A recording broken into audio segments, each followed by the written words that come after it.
মসজিদে নামাজরত মুসল্লিদেরকে ধরে এনে গুলি করতেছিল ওসির প্রদীপ। দুইজন চাকমা ডিমি আমাকে ধরছে, উঠে মাত্র উঠে ধরে বলে যে স্যার মাল পাওয়া গেছে।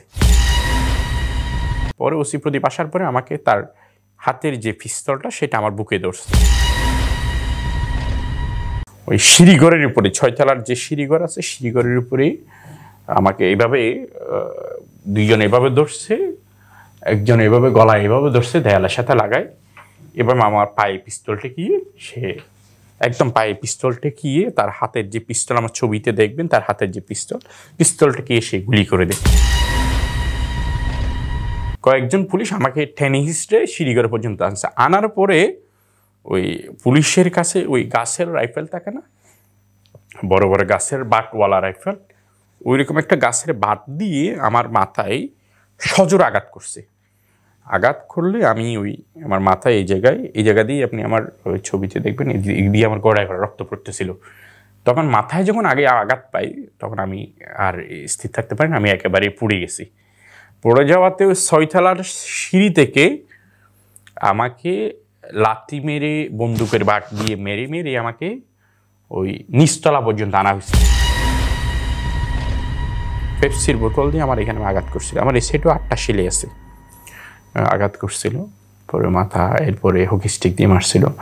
মারার পরে ওরা আমাকে মুমূর্ষু অবস্থায় মৃত ভেবে, আমার ছবিটা আপনি দেখলে বুঝবেন, মৃত ভেবে এর সাংবাদিকরা তুলছিল মনে পড়ে।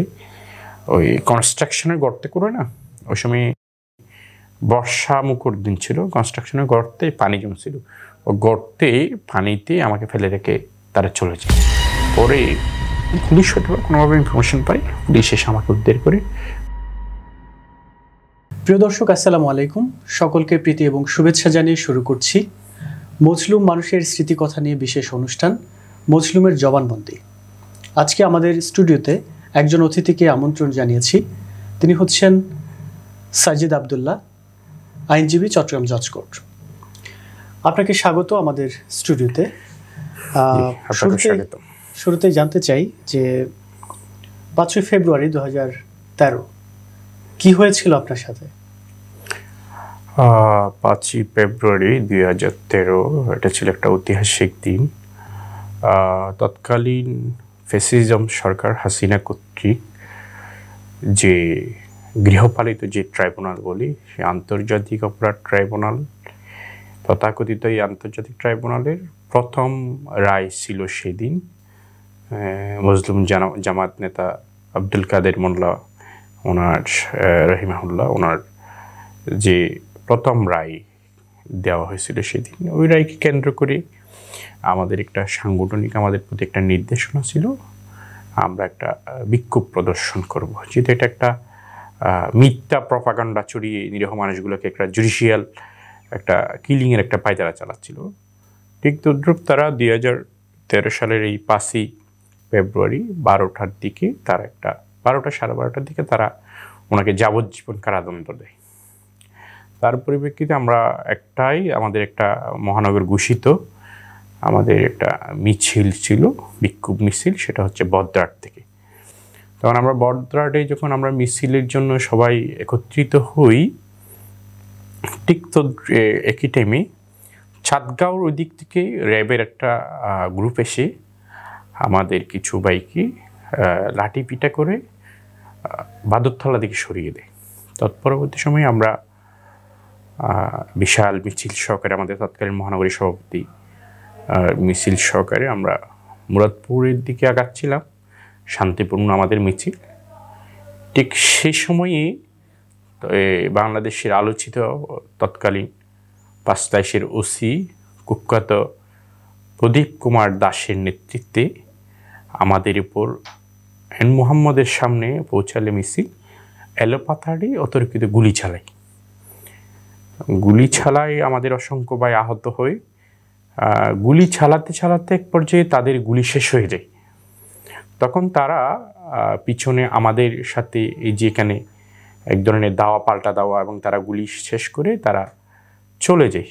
যখন আমরা মিছিল নিয়ে যাই, যে গিয়ে আমরা মুরাদপুর হয়ে যখন আমরা ওই আপনার মির্জাপুরের দিকে ঢুকতেছিলাম, তখন তারা ওসি প্রদীপের নেতৃত্বে থানায় প্রবেশ করে বিশাল আগ্নেয়াস্ত্রের বহর নিয়ে আমাদের উপর আগ্নেয়াস্ত্র দিয়ে একেবারে সরাসরি রাইফেল দিয়ে গুলি করতেছিল।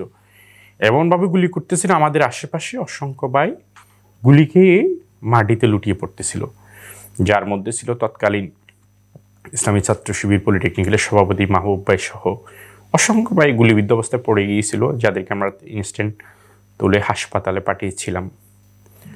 পরবর্তী সময়ে আমরা মিছিল নিয়ে সামনে আগাচ্ছিলাম, কিন্তু আমাদের এমনভাবে গুলি করা হচ্ছিল যে আমাদের ভাইরা মাটিতে লুটিয়ে পড়তেছিল গুলি খেয়ে গিয়ে। তখন আমরা এক পর্যায়ে রাস্তায় টিকতে না পেরে আমরা দিক বিদিক ছুটাছুটি করি। তো ওই সময়ে কাতালগঞ্জের যে মসজিদটা ছিল, এখন যে মসজিদটা নতুন, তখন ওটা নির্মাণাধীন ছিল। অনেকে পালিয়ে ওই যে ডেক্স হান্ডি কোম্পানি আছে ওদিকে ঢুকে গেছে, অনেকে চিটাং কিংস অফ চিটাং ক্লাবের পাহাড়ের ওদিক দিয়ে চলে গেছে, অনেকে আবার মসজিদে গিয়ে আশ্রয় নিচ্ছে, উপরে উঠে গেছে, অনেকে আবার যার যার মতো নামাজেও চলে গেছে। তখন আমি ওই দিন ওই এক পর্যায়ে গুলিতে টিকতে না পেরে আমিও পালাই গেছি, যেহেতু আমরা দাঁড়াতে পারতেছিলাম না। আমরা চলে গেছি, চলে গিয়ে আমি একটা বিল্ডিংয়ে আশ্রয় নিয়েছিলাম, বিল্ডিংয়ের 6 তলায়। ওখানে আমার একটা পরিচিত লোক আছে, ওখানে আশ্রয় নিয়েছি 6 তলায়। আশ্রয় নেওয়ার পরে আমি ওখান থেকে দেখতেছিলাম মসজিদে নামাজরত মুসল্লিদেরকে ধরে এনে গুলি করতেছিল ওসি প্রদীপ। আচ্ছা। এবং অন্য পুলিশ সদস্যরা ধরে ধরে নিয়ে আসতেছিল এবং গুলি করতেছিল। এবং কাতালগঞ্জ মসজিদটা তখন নির্মাণাধীন 5 তলা পর্যন্ত ছিল। ভবন থেকে গুলি করে করে এবং পিটিয়ে পিটিয়ে আমাদের শিবিরের ভাইদেরকে তারা নামাইতেছিল, একদম মারধর করতে করতে। এটা নেতৃত্ব কে দিচ্ছিল? নেতৃত্বে ছিল ওই ওসি প্রদীপই, তৎকালীন পাঁচলাইশের ওসি প্রদীপ। তখন আমি ওই যে আমার যে 6 তলা ভবন আমি বসে আছি, সেখান থেকে আমি দেখতেছিলাম। এক পর্যায়ে তারা ছাদেই ছিলাম আমি, ছাদে একটা চিলেকোঠা ছিল, ওখানে ছিল। পরে এক পর্যায়ে তারা একেবারে বিশাল একটা ফোর্স, র্যাব, পুলিশ, ডিবি, সবার একটা ফোর্স গিয়ে আমি যে বিল্ডিংটাতে আসি সেই বিল্ডিংয়ে তারা কি করছে, ঘেরাও করছে। ঘেরাও করে তল্লাশি চালাতে চালাতেই তারা একেবারে নিচতলা থেকে তল্লাশি চালিয়ে উপরে গেছে। উপরে গিয়ে আমি অ্যাজ ইউজুয়াল স্বাভাবিক এমনি বসিয়েছিলাম, কিন্তু তারা আমি যে মিছিলকারী ছিলাম, মিছিলে যে আমি ছিলাম সেটা তারা হয়তো বুঝছে বা তাদেরকে কেউ বলে দিছে। তারা আমাকে সাথে সাথে ওসি প্রদীপ গিয়ে আমাকে প্রথমে 2 জন চাকমা ডিমি আমাকে ধরছে, উঠে ধরে বলে যে স্যার মাল পাওয়া গেছে, এভাবে বলে তাকে কি করছে, ডাক দিছে। সে নিচ থেকে উঠে আসার পরে সে এসে এর মধ্যে আমাকে ওই করছে, আমার হাতে হ্যান্ডকাপ পড়াইছে একটা, আর একটা অংশ পড়াইছে ওই সিঁড়ি, অর্থাৎ সিঁড়িঘর আছে না, 6 তলা সিঁড়িঘরের রেলিং আছে না, রেলিংয়ের সাথে এভাবে আমাকে হ্যান্ডকাপ মারি রাখছে। পরে ওসি প্রদীপ আসার পরে আমাকে তার হাতের যে পিস্তলটা সেটা আমার বুকে ধরছে। বুকে ধরার কারণে আমার এক হাত যেহেতু খোলা ছিল, আমি তাকে ধাক্কা দিছি। তখন সে এক পর্যায়ে করছে কি, আমাকে মারধর করে আমার হ্যান্ডকাপ, ওই যে যে রেলিংয়ের সাথে হ্যান্ডকাপ মারছিল সেটা চুড়াই পিছন দিক দিয়ে নিয়ে গিয়ে আমার হাত 2টা হ্যান্ডকাপ দিয়ে পিছনে মারে দিছে। হ্যান্ডকাপ মারার পরে আপনাকে ধরার আগে যখন 2 জন কনস্টেবল ছিলেন, ডিবি পোশাক পরেই তো, আচ্ছা, তারা যখন আপনাকে ধরেছে তখন কি মারধর করেছিল? না, ধরার পরে ওরা আমাকে মারধর করে না। ধরার পরে ওরা বলছে স্যার মাল পাওয়া গেছে। তখন ইনস্ট্যান্ট ওরা যে সবাই একসাথে তল্লাশি করতেছিল, সে নিচ থেকে উপরে উঠছে, এটা বলার সাথে সাথে তখন সে গিয়ে আমাকে প্রথম মারধর শুরু করছে। এক পর্যায়ে ওই আমাকে হ্যান্ডকাপ পরানোর পরে পিছন দিক দিয়ে ওই সিঁড়িঘরের উপরে, 6 তলার যে সিঁড়িঘর আছে সিঁড়িঘরের উপরে আমাকে এইভাবে 2 জন এভাবে ধরছে, একজন এভাবে গলায় এভাবে ধরছে, দেয়ালের সাথে লাগায়। এবার আমার পায়ে পিস্তল ঠেকিয়ে, সে একদম পায়ে পিস্তল ঠেকিয়ে তার হাতের যে পিস্তল, আমার ছবিতে দেখবেন তার হাতের যে পিস্তল ঠেকিয়ে সে গুলি করে দেয়। গুলি করার পরে আমি শুধু ওই আমার পায়ের থেকে ফিনকি দিয়ে রক্ত দেয়ালে উঠছে এবং পা থেকে রক্ত পড়ে ওই রক্ত সিঁড়ির একগর থেকে একবারে গড়িয়ে গড়িয়ে পড়তেছে। আমি এতটুকু দেখতেছি, আমার পায়ের সেন্স চলে গেছে। তখন আমি পড়ে গেছি। পায়ের সেন্স যেহেতু পড়ে, সাথে আমি ছাদেই পড়ি, অত সিঁড়ি করে, মানে ছাদ এবং সিঁড়ি করে আছে না, ওই যে দরজা একটা যে লোহার দরজার মতো, ওই ছাদের সিঁড়ি করে আমি পড়ে গেছি। পড়ে যাওয়ার পরে আমাকে ধরে টেনে হিসড়ে ছাদের মাঝখানে নিয়ে গিয়ে এক কিনারে নিয়ে গিয়ে আমাকে ছাদ থেকে ফেলে দিবি। তখন ওই যেহেতু গুলির আওয়াজ হয়ে গেছে, যেহেতু সে গুলি করছে, গুলির সাউন্ড পেয়ে নিচে যে সকল সাংবাদিকরা ছিল তারা দ্রুত কি ক্যামেরা নিয়ে উপরে উঠছে। ওই সময়ের NTV, চ্যানেল 24 আপনি দেখবেন আমাকে নিয়ে আসতেছিল, চ্যানেল 24 ক্যামেরা দেখা যাচ্ছে। তারপরে হচ্ছে দিগন্ত টিভি, দিগন্ত টিভি তখন নিষিদ্ধ ছিল না, দিগন্ত টিভি। এরপরে আমার ছবিগুলো তুলছিল মনে হয় আমার দেশের মিনহাজুর রহমান ক্যামেরা, আমার সাংবাদিক। এরা ওই পরে যখন আপনাকে যখন গুলি করা হয়েছে তখন তো নিশ্চয়ই একটা বড় ধরনের আওয়াজ হয়েছে। হ্যাঁ, পুরো বিল্ডিংটা, ভবনটা কেঁপে উঠছিল। আচ্ছা, তো ওই সময় বিল্ডিং এর মানুষজন, হ্যাঁ ওই সময় বের হয়েছে বলতে ওই সিলিকুটায় যে মহিলাটা ছিল সে এবং তার বাচ্চারা কান্না শুরু করে দিয়েছে চিল্লান দিয়ে, মানে তা গুলির আওয়াজ শুনে। পরে আমাকে ওই বিল্ডিংয়ের ছাদ থেকে টেনে টেনে ফেলে দিচ্ছে, মানে 6 তলার উপর থেকে ফেলে দিচ্ছে। এমন অবস্থায় মিডিয়াগুলো পৌঁছে গেছে উপরে, ছাদের উপরে। মিডিয়া পৌঁছে যাওয়াতে ওই যে চাকমা ডিবিরা আমাকে ধরছিল, ওরা বলতেছে স্যার আপনি মাথা গরম করিয়েন না। আপনাকে টেনে ফেলতেছিল কে? ওসি প্রদীপ। একজনই ধরে নিয়ে, ওসি প্রদীপ এবং অন্যরাও সাথে আছে তার সাথে। আমি তো তৎকাল পরবর্তী সেটা যে ওসি প্রদীপ সেটা আমি তাকে চিনি না, আমি পরে এসে চিনতেছি সেটা ওসি প্রদীপ। প্রথমে তো আমি তাকে চিনি নেই, এমনি স্যার বলে আমি এটুকু বুঝছি সে হয়তো বা সিনিয়র কোনো অফিসার, তাকে ডেকেই উঠেছে। পরে সবাই এর মধ্যে আমাকে, আচ্ছা যেহেতু মিডিয়া টেলিকাস্ট, লাইভ টেলিকাস্ট করতেছিল, তো মিডিয়া চলে আসছে, এই কারণে তারা আমাকে পরে ওসি প্রদীপ ছেড়ে দিছি।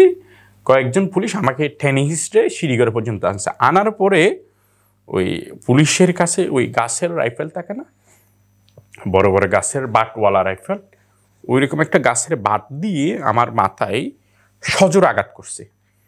আঘাত করলে আমি ওই আমার মাথায় এই জায়গা দিয়ে আপনি আমার ওই ছবিতে দেখবেন, এই দিয়ে আমার গড়ায় রক্ত পড়তেছিল। তখন মাথায় যখন আগে আঘাত পাই তখন আমি আর স্থির থাকতে পারি না, আমি একেবারে পুড়ে গেছি। পড়ে যাওয়াতে ওই 6 তলার সিঁড়ি থেকে আমাকে লাথি মেরে, বন্দুকের বাট দিয়ে মেরে আমাকে ওই নিচতলা পর্যন্ত আনা হয়েছে। সংবাদকর্মীদের সামনে সবাই দেখতেছে। আবার এখানে হয়েছে কি, আমাকে যখন নামাচ্ছিল এত পরিমাণ পুলিশ ছিল, সাংবাদিকদেরকে ওরা সরাই দিছে, এত বিশাল পুলিশ ছিল, মানে তাদের ফুল ফোর্স। ওই যেহেতু একটা মারামারি হয়েছে তখন অসংখ্য পুলিশ ওখানে চলে আসছে। পরে গুলি করার পরে ওখান থেকে আমাকে লাথি উষ্টার মাধ্যমে মেরে আনছে। আমার পুরো সিঁড়ি করে আমার রক্ত ছিল। পরবর্তী সময়ে আমাকে নিচে আনছে, নিচে আনার পরে আপনি দেখবেন আমাকে ধরছে, পুলিশগুলো ধরে আমাকে থানা পর্যন্ত পিটাতে নিয়ে গেছে। নিয়ে যাওয়ার পরে আমি থানায় গিয়ে দেখতেছি আমাদের অসংখ্য ভাই পরিচিত যাদেরকে গুলি করে ফেলে রাখছে।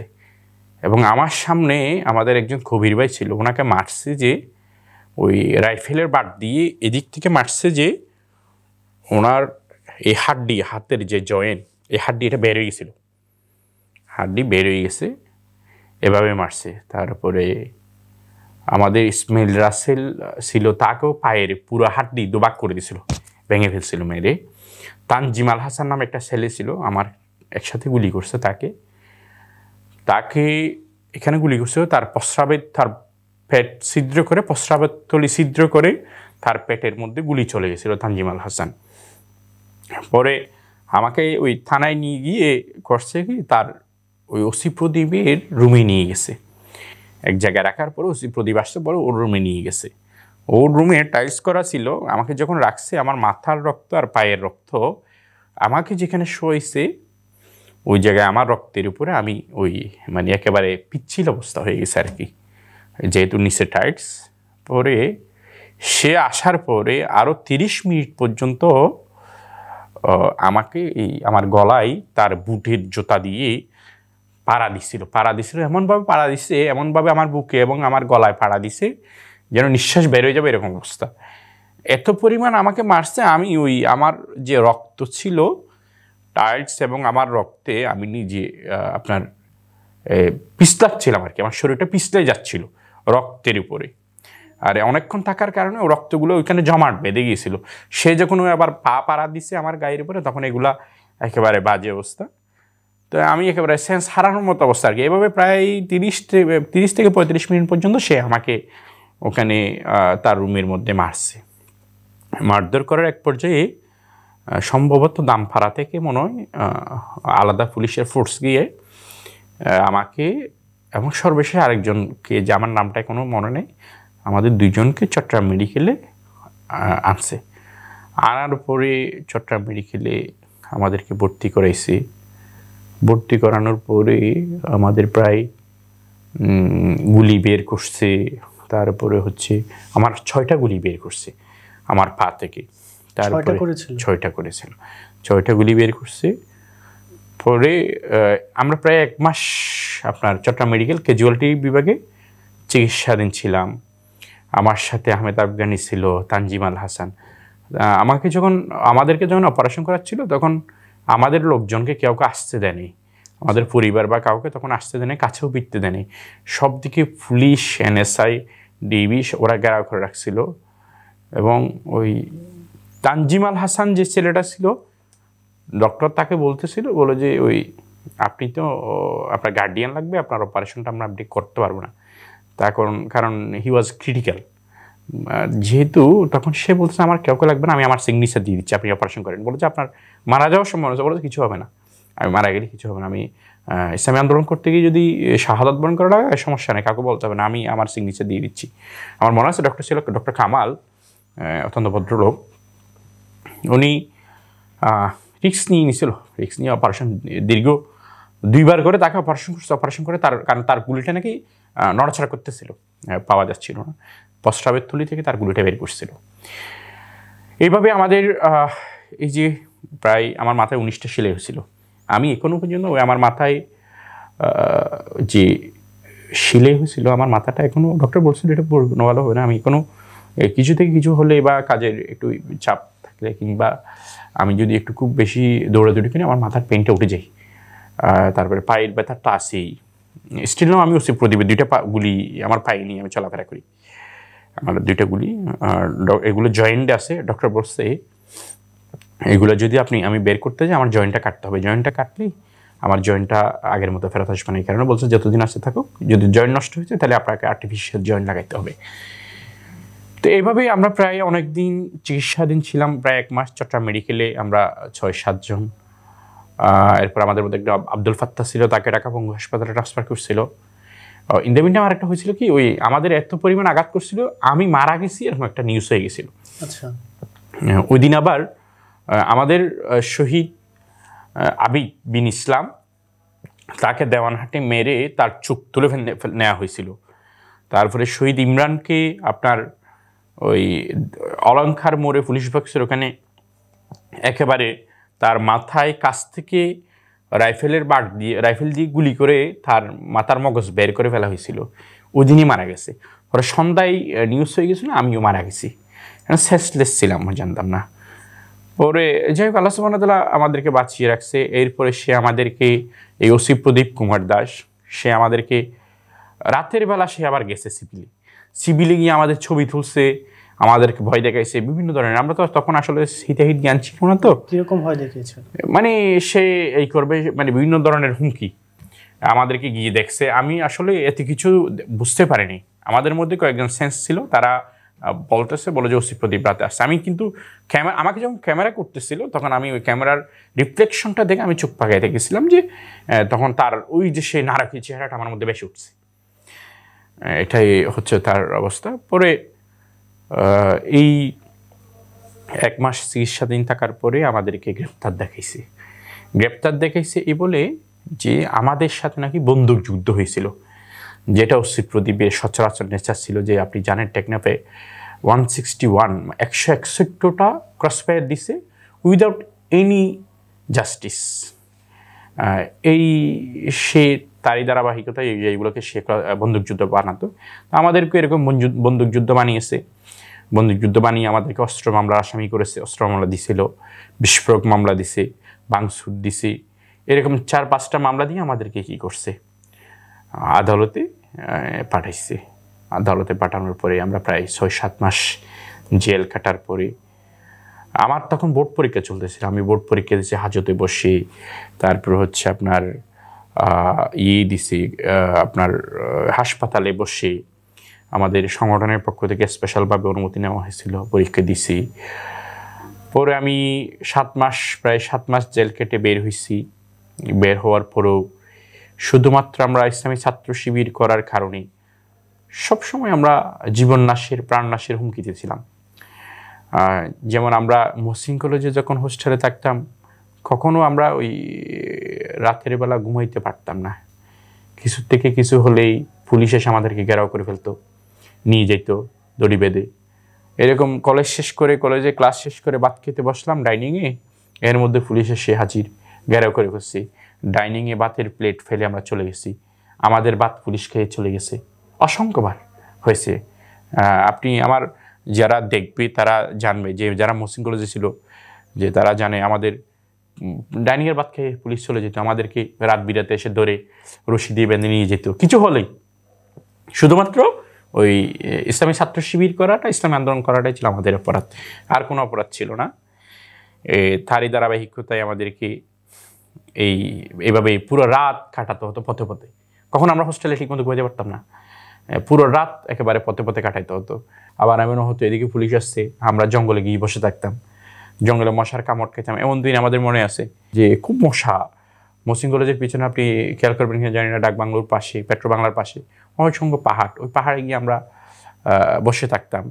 ওদিকে পুলিশ তল্লাশি চালাচ্ছে বা পুলিশ আসতেছে বা আসছে, ঘেরাও করে ফেলতো পুরো ক্যাম্পাস। আমরা তখন পাহাড়ে গিয়ে অবস্থান নিতাম, পালাইতেও পারতাম না।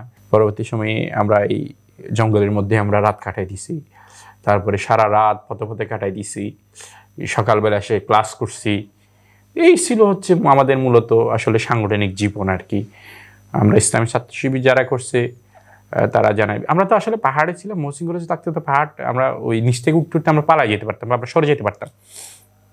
কিন্তু ওই চিরাঙ্গলে যারা ছিল তাদেরকে তো এসে মাত্র করে গাড়া করে ধরে ফেলতো, নিয়ে যেত। তো এইভাবেই আমাদের উপর এত পরিমাণ নির্যাতন করছে যেটা বলার বাইরে। যেমন আমাদের সাথে কয়েকজন ভাইকে রিমান্ডে নিয়ে গেছিল, তাদেরকেও শ্রী প্রদীপ কুমার দাস এমনভাবে পিটাইছিল, এমনভাবে মারছিল ওদেরকে। পরে যখন রিমান্ড শেষ করে আনতো, তখন এই হাতগুলো নাড়াচাড়া করাইতে পারতো না, এইগুলোকে আমাদেরকে ওই তেল মালিশ করতে হইতো। তারপর হচ্ছে বল দিত ডাক্তার। আমাদের 2জন ভাইকে তো রিমান্ডে নিয়ে গিয়ে ওসি প্রদীপ ওই মরিচের গুঁড়ো এবং লবণ মিক্স করে চোখ বেঁধে রাখছিল, চোখগুলো এত বড় বড় হয়ে গেছিল। এরকম ভয়ানক নির্যাতন চালাতো। ওয়াটার প্রুফ নামে একটা রিমান্ডে এত পরিমাণ স্পিডে পানি মারতো, আপনার শরীরের মানে নাক কান দিয়ে ঢুকে, মুখ দিয়ে ঢুকে নাক কান দিয়ে বের হইতে, এরকম অবস্থা। তারপরে যে ভাসডলা যেটা বলে, এটা আসলে যারা রিমান্ডে গেছে তারাই ভালো জানবে, যে আমাদেরকে যখন ওই আপনার রিমান্ডে নিয়ে যেত, তখন এভাবে পিসমোড়া দিয়ে বেঁধে এখানে বাঁশ ঢুকে দিত। বাঁশ দেওয়ার পরে বাঁশ বা গাছ দুই পাশে পুলিশ এসে 2জন 4জন ওই গাছের উপরে পাড়া দিয়ে এই হাতগুলো একেবারে পুরো অবশ করে দিত। এভাবে করে ওরা রিমান্ডে নির্যাতন করছে। মানে বিরোধী দলীয় যে ইসলামী ছাত্র শিবির বা জামাত ইসলামী যারা রাজনীতি করছে, কিংবা বিএনপি যারা করছে, সবাইকে এই পরিমাণ নির্যাতন আওয়ামী ফ্যাসিজম সরকার আমাদের উপর করেছে। একটু পেছনে যাই, যে আপনাকে যখন সেই ছাদের উপর গুলি করা হয়েছিল, তখন আপনার মানে কেমন বোধ করছিলাম ভিতরে, মানে কেমন লাগছিল আপনার? আসলে ওই আমি আপনাকে বললাম না, যখন আমাকে গুলি করছে আমি শুধু এতটুকুই দেখছি যে আমার পা থেকে রক্ত ফিনকি দিয়ে দেয়ালে উঠে গেছে এবং পায়ের রক্ত গড়িয়ে গড়িয়ে সিঁড়ির এক থাক থেকে অপর থাকে যাচ্ছে। আমার পায়ের সেন্স হারিয়ে ফেলছি, তো আমার কোষগুলো কাজ করতেছিল না। মানে আমি যেন একেবারে মানে বিভৎস হয়ে গেছি, আসলে কি হয়ে এলো আমি বুঝতে পারিনি। তো আমাকে গুলি করার পর আমি আমার 2 হাত দিয়ে ওই যে রেলিং আছে না, আমি রেলিং মানে ধরার ট্রাই করতেছিলাম, কিন্তু আমার তো ওই পিস মোড়া দিয়ে হ্যান্ডকাপ পরাই ফেলছে। আমি চাচ্ছিলাম যে ওই পিছন থেকে আমি কি করতে, আমার রেলিংটা ধরে আমি অন্তত কি করার জন্য শক্ত হয়ে মানে দাঁড়ানোর জন্য, কিন্তু আমি আমার পায়ের কারণে আমি আর পারতেছিলাম না, আমার পায়ের সেন্স হারিয়ে ফেলছি। গুলি করার সাথে সাথে আমার পায়ের সেন্স চলে গেছে। আপনার পরিবার মানে কখন জানতে পেরেছিল? আমার পরিবার ওই চট্টগ্রাম মেডিকেলে যখন আনছে তখন পুলিশ তো আসলে এত পরিমাণ পুলিশ কেউ ইয়ে করতে পারতেছিল না। আবার আমাকে যখন চট্টগ্রাম মেডিকেলে মেইন গেটে এমার্জেন্সিতে আনছে তখন আবার ওই যে এনটিভি এবং বিভিন্ন চ্যানেলগুলো দেখে আমার গ্রামের বাড়ি, এরপর এখানে আমাদের দায়িত্বশীল তারা এনশিওর হয়েছে যে আমাকে গুলি করা হয়েছে। পরে আমি ওই আপনার যখন ডক্টরদের ওই ইয়েতে অপারেশন রুমে আমাকে ওটি রুমে যখন ঢুকাইছে, এর বাইরে তো আসলে পুলিশ এত বেশি যে কারোর সাথে কেউ যোগাযোগ করতে পারছে না। তখন একজন ডক্টর আমাকে বলতেছিল আপনার তো রক্ত লাগবে, গার্ডিয়ান কেউ আছে কি না, কাকে কী করা যায়। তখন আমার আব্বার নাম্বারটা আমার মুখস্থ ছিল, আমি আব্বার নাম্বারে ফোন করছিলাম, আব্বাকে বলছিলাম যে আমাকে গুলি করছে আজকে মিছিলে, এটা আমি আমার বাবাকে বলছিলাম। তো বাবা সাথে সাথে হচ্ছে যে আপনার রাতের বেলা, বাবাদের গ্রামে ছিল, বাবার সাথে সাথে রাতের বেলা ওই চলে আসছিল আর কি, বুঝতে পারছি কিটা। এরপরেও আসলে অসংখ্যবার এরপরেও আমাকে ওই আপনার জিসি মোড়ও একবার ছাত্রলীগ ধরে প্রচুর মারছিল, মৃত ভেবে তারা ফেলে রেখে চলে গেছিল। 2016 সালের ঘটনা, শিবির করি বলে। এরকম আসলে শিবির করার কারণে কিরকম ছিল? এটা ছিল আমি ওই ছিল আপনার রমজান মাস ছিল 2016 সালে, জুন, সম্ভবত জুনের 10 তারিখ হবে, 16 রমজান, জুনের 10 তারিখ। আমি ওই তারাবি নামাজ পড়ে আসতেছিলাম, ওই সময়ে আপনার জিসির মোড়ে আমাকে নামাজ শেষে যখন আসতেছে আমাকে দেখছে কিছু ছাত্রলীগের ছেলে, আমি ওদেরকে বুঝতে পারিনি, ওরা আমাকে সাথে সাথে দৌড়ে নিয়ে গিয়ে বাটাগুলিতে আপনার হকি স্টিক। আপনি যে শিবির করতেন সেটা তারা কিভাবে জানতো? শিবির করতাম এটা জানতো হচ্ছে ওই আমি মহসিন কলেজে প্রকাশ্যে মিছিল মিটিংয়ে গেছি, তারপর হচ্ছে শিবির করা অবস্থায় আমার ফেসবুকে শিবির বা জামাত শিবিরকে সমর্থন করে পোস্ট করতাম। তারপরে আপনার এই যে শিবিরের বিভিন্ন মিছিল মিটিংয়ের সামনে থাকতাম, এরপরে হচ্ছে শিবিরের পক্ষে লেখালেখি করতাম। তারপরে হচ্ছে আপনার আর বিশেষ করে আমাদের সাথে তো আসলে যারা ছিল অনেকে হয়তো আমাদের ভাবধরত, অনেকে মোনাফিক টাইপের অনেকে ছিল না, কেউ ইনফরমেশন হয়তো বা লিক করছে, ইনফরমেশন দিচ্ছে যে অমুক শিবির করে বা অমুককে দৌড়, এরকম হতে পারে। পরে আমাকে ধরে আপনার ইয়েতে বাঠাগুলি, জিসিমুর বাঠাগুলিতে নিয়ে গিয়ে রাতের 11টা পর্যন্ত 3টা পর্যন্ত পিটেছিল আমাকে, হকি স্টিক। তারপর হচ্ছে কোনো লোকজন ছিল না? লোকজন ওদের ভয়ে এখানে আসতে পারতো না, ওদের একটা বিশাল গ্যাং ছিল, আওয়ামী লীগের ছাত্রলীগের বিশাল গ্যাং ছিল তৎকালীন সময়ে। এরশাদুল আলম বাচ্চু ছিল না, আমি স্কুলে এরশাদুল আলম বাচ্চু উপস্থিত ছিল। ওরা আমাকে এই পরিমাণ মারছে, আমার এখানে ওই যে পেপসির বোতল আছে না, কাচের বোতল, পেপসির বোতল দিয়ে আমার এখানে আঘাত করছিল, আমার এই সাইডেও 8টা শিলে আছে, আঘাত করছিল। পরে মাথা, এরপরে হকি স্টিক দিয়ে মারছিল। মারার পরে ওরা আমাকে মুমূর্ষু অবস্থায় মৃত ভেবে, আমার ছবিটা আপনি দেখলে বুঝবেন, মৃত ভেবে এর সাংবাদিকটা তুলছিল মনে পড়ে, ওই কনস্ট্রাকশনের গর্তে করে না, ওই সময় বর্ষা মুখর দিন ছিল, কনস্ট্রাকশনের গর্তে পানি জমছিল, ও গর্তে পানিতে আমাকে ফেলে রেখে তারা চলে যায়। পরে পুলিশ হয়তো কোনোভাবে ইনফরমেশন পায়, পুলিশ এসে আমাকে উদ্ধার করে চট্টগ্রাম মেডিকেলে এনে ভর্তি করায়। পরে পুলিশ আমাকে ভর্তি করানোর পরে শিবির এটা জানার পরে তারা আবার আমাকে উল্টা মামলা দেয়, কুলসি থানা থেকে একটা মামলা দেয়, মামলা দিয়ে আমাকে আবার সুস্থ হওয়ার পরে আবার চালান করে দেয়। না আমাকে মারলো, আমাকে আবার চিকিৎসা দিয়ে ভালো করে আমাকে গ্রেপ্তার করে আবার আমাকে জেলে পাঠাইলো, আবার রিমান্ডও চাইলো আমার 5 দিন কি 7 দিনের রিমান্ডও চাইলো। তো এইভাবেই আসলে ইসলামী আন্দোলন করার কারণে আমাদের উপর এভাবেই নির্যাতন নিপীড়নগুলা চালিয়েছে আর কি তারা, আর কোনো অপরাধ আমাদের ছিল না। আমাদের নেতৃবৃন্দরা যেভাবে বিনা অপরাধে শাহাদতের রশি গলায় নিয়ে চলে গেছে, আমাদের উপরে এরকম হতে বা আল্লাহ সুবহানাহু ওয়া তাআলার কোনো কিছু করানোর ইচ্ছে ছিল যে আল্লাহ সুবহানাহু ওয়া তাআলা আমাদেরকে বাঁচিয়ে রাখছে, কিন্তু আমাদের নেতৃবৃন্দরা তো চলে গিয়েছেন, এটা আল্লাহ সুবহানাহু ওয়া তাআলা তাদেরকে কবুল করেছেন। কিন্তু শুধুমাত্র ইসলামী আন্দোলন করার কারণে আসলে আমাদেরকে এই পরিমাণ নির্যাতন নিপীড়ন রক্তের উপর দিয়ে আমাদেরকে এতটুকু আজকের পর্যন্ত আমরা আসছি আর কি। আল্লাহর কাছে শুকরিয়া, আল্লাহ সুবহানাহু ওয়া তাআলা আমাদেরকে আসলে জালিম কখনো চিরস্থায়ী হয় না। যেটা আমরা বারবার ফেরাউন নমরুদের উদাহরণ দিতাম, সেটা চিন্তা করিনি। হাসিনা আসলে যেমন অবস্থা বাংলাদেশে সৃষ্টি করেছিল, যে টপ টু বটম গ্রামের চৌকিদার থেকে সচিবালয় সচিব পর্যন্ত সে তার লোক নিয়োগ করেছিল। কিন্তু আল্লাহ সুবহানাহু ওয়া তাআলা এত যে করুণভাবে তার পতন ঘটাবে, এটা আল্লাহ সুবহানাহু ওয়া তাআলা করাবে, এটা আমরা চোখে দেখবো, এটা আশা করিনি। কিন্তু আল্লাহ সুবহানাহু ওয়া তাআলা আমাদেরকে দেখিয়েছেন। আল্লাহর কাছে লাখো কোটি শুকরিয়া। আল্লামা সাইদি সাহেব রহিমাহুল্লাহ উনি বলেছিলেন যে এমন অবস্থা হবে পালানোর পথ খুঁজে পাবে না। আসলে আওয়ামী লীগের এমন অবস্থা হয়েছে, পালানোর পথ খুঁজে পায়নি, একেবারে লুকানোর জন্য ইন্দুরের গর্ত পর্যন্ত খুঁজে পাওনি। কি এক অবস্থা আজকে! এটা আল্লাহর পক্ষ থেকে, আমি বলবো আল্লাহর পক্ষ থেকে মানুষের জন্য এবং সবার জন্য একটা শিক্ষা।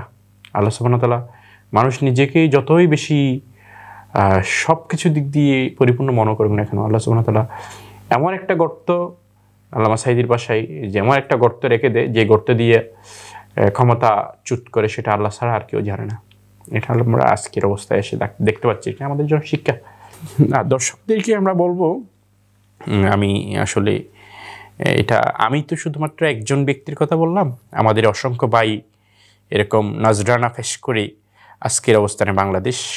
সুতরাং আল্লাহ সুবহানাহু ওয়া তাআলা কোরআনে বলেছেন, ওয়ালা তাহিনু ওয়ালা তাহজানু ওয়া আনতুমুল আ'লাউনা ইন কুনতুম মুমিনিন, যে ভয় ভীতি পাওয়ার কোনো কিছু নেই, মুমিন বিজয়ী হবে ইনশাআল্লাহ।